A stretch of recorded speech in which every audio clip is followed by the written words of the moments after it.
We're going to be throwing together a little video today on the new test car about checking basically ignition timing advance with Megasquirt to make sure that the crank trigger is lined up properly. So basically my first step was to pull off the valve cover here. It just has 6 bolts right there, and I pulled out the first cylinder coil plug and spark plug. And what I did is I bought this thing called a top dead center finder, and basically what it does is it screws into the spark hole thread and it's spring loaded, so as you move the crank it'll move up and down. My next step was to rig up a dial gauge indicator. This is a gauge I bought at Harbor Freight, just a Pittsburgh gauge. It's a clamping dial indicator, and I attached that to the strut mount here, and I hooked up my gauge to the TDC finder, and I'll be showing you in a little bit how to use that. Other step was to put the car on one jack stand, and I also hooked up a ratchet to the crank pulley because we're going to be needing to turn the crank in order to find where top dead center is on cylinder 1. So I'm going to get a tripod and I will show you this process. Alright, so we got the camera on the dial indicator. It might be a little hard to see, but basically what I'm going to do is I'm going to crank the engine back and forth. So now I'm rotating the engine backwards, and you can see the dial indicator is moving because the cylinder is going down. Now what I want to do is I want to find the point where the dial indicator goes from the forward direction and starts going backwards, meaning the cylinder has reached top dead center and has started going back down. I want to go a little bit back from there. So I'm going to start cranking it forward. So you can see it's moving. It's a little hard, and you can see I went past it actually. So I'm going to try and go back. Okay, now I'm going to go forward, keep going forward, and you can see it about bottoms out right there, and now it starts going backwards again. So it was right around 70. So what I'm going to do is I'm going to keep doing that process until I get it pretty dialed in, and that's going to get me pretty damn close to top dead center on cylinder 1, and that'll be good enough for my purposes. I won't have to use put a big wheel on the crank and do it the proper way, because I just want to get it, within 1 or 2 degrees. So I found TDC, I zeroed it on the dial indicator, and basically what I did is I made a little mark right here. Unfortunately, this mark right here lines up pretty perfectly with this notch in the cover, which indicates 0 degrees. I'm not sure if that's by chance or not. Maybe this motor is actually fully timed perfectly. It has had a timing belt before. But regardless, I also made a mark down here. So here you can see, it's kind of hard, there you go, you can kind of see it lines up pretty much perfectly. So I have a crank reference and I also have a cam reference. I did 2 on the cam actually, 180 degrees apart, because of intake and exhaust cycles. So basically now I'm going to throw the spark plug back in, throw the boot on, throw the cover back in, and I can throw in Megasquirt, and I can start setting that up, and I'll show you guys how to set the ignition angle to 0 in there. And basically what we're going to do is we're going to crank over the motor, and we're going to make sure that coil 1 is firing exactly on this mark. And I have a timing light, and we're going to set that up as well. Alright, so I got my timing gun here. I just got this from Pep Boys. It was like 20-30 bucks. Basically you hook it up to your coil lead. I hooked it up to cylinder 1 since we found top dead center on cylinder 1. And the other 2 leads simply go to your battery.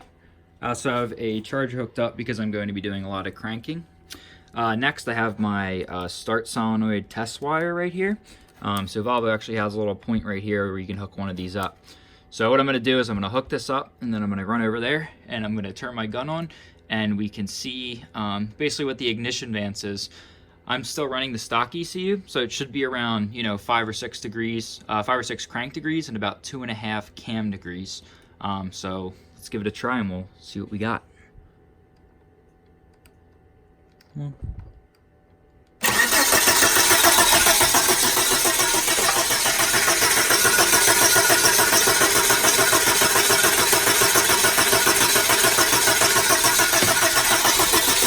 So you guys probably couldn't see that because of the frame rate of the camera maybe, but basically the gold was right about here.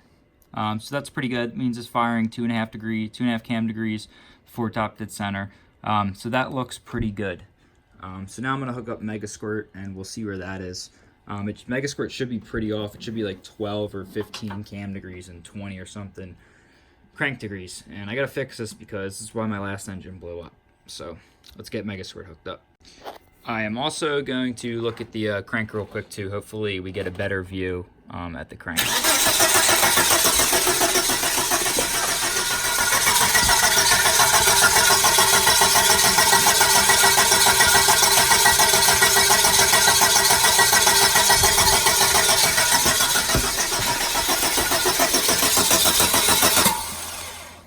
So I got the Megasquirt board in now. So I got the timing light hooked up and everything. Basically what I did in Megasquirt is I went into the ignition settings. And here you can see I set it up to fixed timing mode.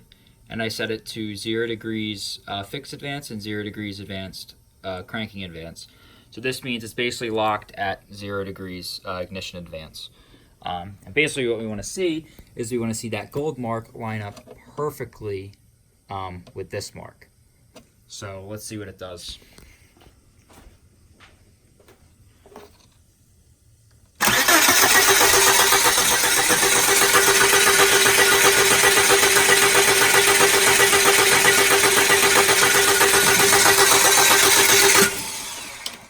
So if you could see there, it was really off. It was firing basically here at this 20. So it's pretty far off, meaning it's really, really advanced. And again, I think this is a problem with a resistor I have on my board. I put it in parallel instead of in series with the positive crank. So what I'm going to do is I'm going to unsolder that resistor and I'm going to see if it changes. And basically I had to put that resistor in because I was losing crank sync at 3000 RPM because of the Bosch 62 flywheel. So I'll try that. Pull the resistor out and see if we can get to dead zero, and then if we do, I'll solder in the resistor in series the proper way and make sure it's still the same, and then maybe tomorrow or the next day I can go take the car out for a test drive. I'm at my soldering workbench right now, and this is the resistor that I'm talking about. This is wired in parallel between the crank plus and the crank minus signal. This is actually a pull-up for the cam signal. I fixed this issue in the latest revision. You can see this board's pretty freaking hacked up. I had the injectors wired out of sequence before. I thought you could set the firing order in Megasquirt, but you can't. New version, which is over here actually, has all those issues fixed. I also moved all the CAN stuff to the top. But yeah, this board's really hurting. I need to finish that board up, but only after I make sure that this is causing my crank signal to be way off. So let's get that desoldered and we'll get back out there and check the timing light. Resistor soldered off the board and it was doing the exact same thing. For some reason it was running 20 degrees to advance, and so I was trying to wrap my head around this, and I had a realization that I actually made an error in the crank tooth, number 1 tooth at top dead center, and I'll show you basically how I figured this out. So if we look at this flywheel, we can see we have 60 of these dimples and we have 2 missing. Now, when I set the engine at top dead center, the crank sensor is basically over this dimple right here. And that's 12 dimples, 12 holes to here. If you do 12 times 6, because it has 60 teeth, 360 divided by 6 is 6, that comes out to 72 degrees. And that's what I was running. But what I didn't realize is that you actually have to count the missing teeth too in your calculation. So it should actually be 14 teeth, and 14 times 6 is 84. And I actually checked this, and the crank is literally spot on. Or the cam is literally spot on with the slot. So let me start this up real quick. I pulled out the plugs and everything because it was a huge pain in the ass trying to crank the engine with all the compression and everything. So now if we look at it, we get this light. It's hard to see, but you can see that gold's pretty much perfectly lining up. And my battery's about to die. Yeah, boy!